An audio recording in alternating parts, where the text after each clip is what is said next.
part 4. So we go to Home Depot, we go to Lowe's. I'm choosing all these appliances. He's taking pictures of the SKU number. We have representatives helping us, and he basically explained to them, hey, we're buying a house.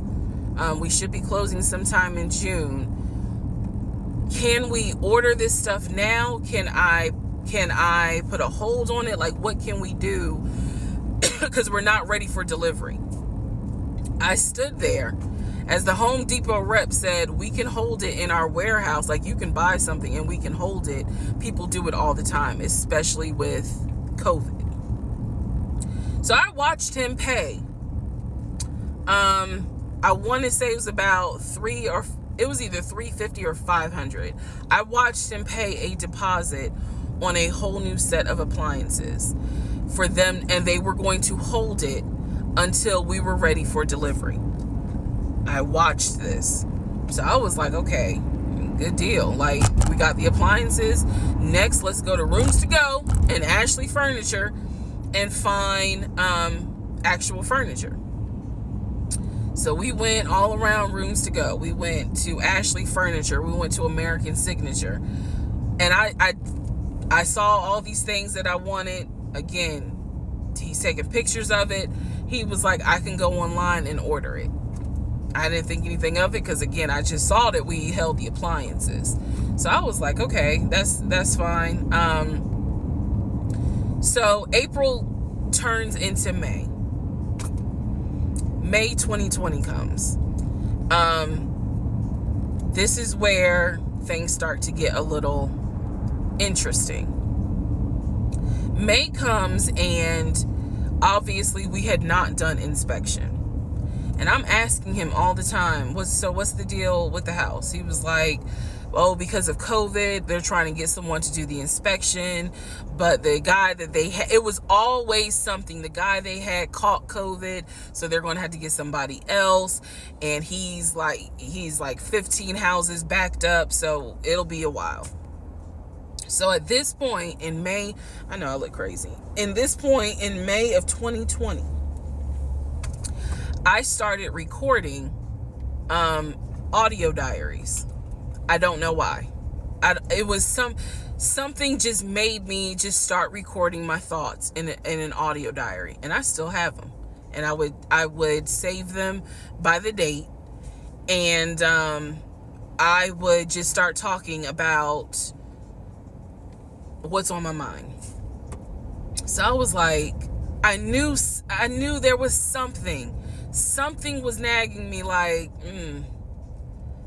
but I kept pushing it out of my mind. I was like, you saw, this is what I reminded myself. You saw him pay for the appliances. You know the house is under contract. You know that he told you that he's the one who put the house under contract. Why would, I remember saying to myself, why would he lie about that? This is so easy to verify. Why would he lie about that? Have you caught him in any other lie? And at the time, the answer was no. So I really was like, maybe you just aren't used to a guy who actually does what he's supposed to do. Like, I was questioning myself and then answering my own questions. So inspection didn't happen. Around mid-May, I found out I was pregnant. May 2020. When I found out I was pregnant, he was ecstatic and I was like, oh shit. The reason why I was oh shit is because, number one, I'm plus size. Number two, because of my age, I felt like it was probably going to be a high risk pregnancy.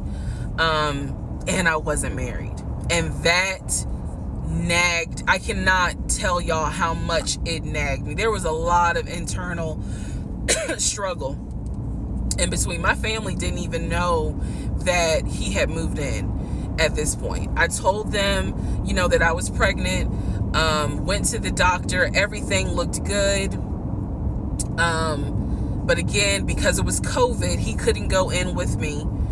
into the actual room. So, you know, doing any sort of ultrasound, doing the blood test, because my HCG levels were really high. So the doctor was like, hey, it might be twins. We don't know yet. You're still kind of early, you know, along. They gave me a due date. The due date was January 26th of 2021. So, yeah. May, found out I was pregnant. So there was now more of a push into, we got to get a house. We got to get the fuck up out of here. I'm not having a baby in Riverdale. Okay? Nothing against Riverdale, but I ain't having a baby in Riverdale. So we need to find out what's going on with this house. And so he was on top of it. He had an answer for everything. He was like, you know, I'm gonna call and find out what's going on, blah, blah, blah. He then magically told me about a week later, oh, they're going to do inspection on the house like in 2 days. So I was just like, okay, keep in mind, I'm taking his word for it. I'm taking his word for all this. So he's like, they're going to do an inspection. Once we get the inspection report back, then we will know what we are going to be responsible for. What are we getting ourselves into? So, I guess they did an inspection. He showed me an inspection report. Only thing that they said that the roof had just recently been replaced, which I remember he was very happy about. And the issues that there were for the house were minor. It was not a bad, because we did have a discussion about it. He was like, it's nothing that we can't handle. Then he said that we were set to close the end of May. We were set to close the end of May. He told me it was going to be a virtual closing. You're probably like, what the hell is a virtual closing? Because again, he's saying because of COVID, people are not closing in the office. They're doing a virtual closing where you would need to electronically sign the paperwork. This is what he's telling me. And so he was like, we're set to close like just before Memorial Day. And so for some reason, again, there's still that nagging part. For some reason, I didn't start packing.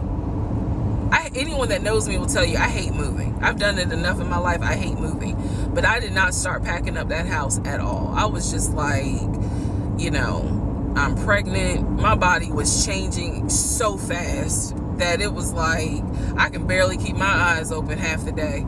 And so, no, I didn't start packing. And I remember I did record, again, I was recording audio diaries just about every day. When something didn't sit right, I would verbally record it in the audio diary because I was like, I don't know what it is, but there's something. That was the theme of our relationship. I don't know what it is, but I know there's something. And so I remember talking to myself in my little prayer closet, because that's where I would do my recordings. And I remember thinking, what if we don't get this house? Like, what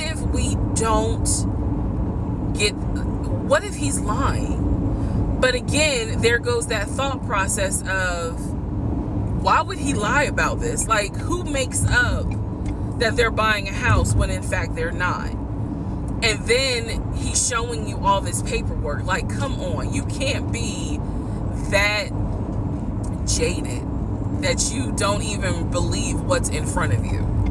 All right. So now we're going to go into part 5.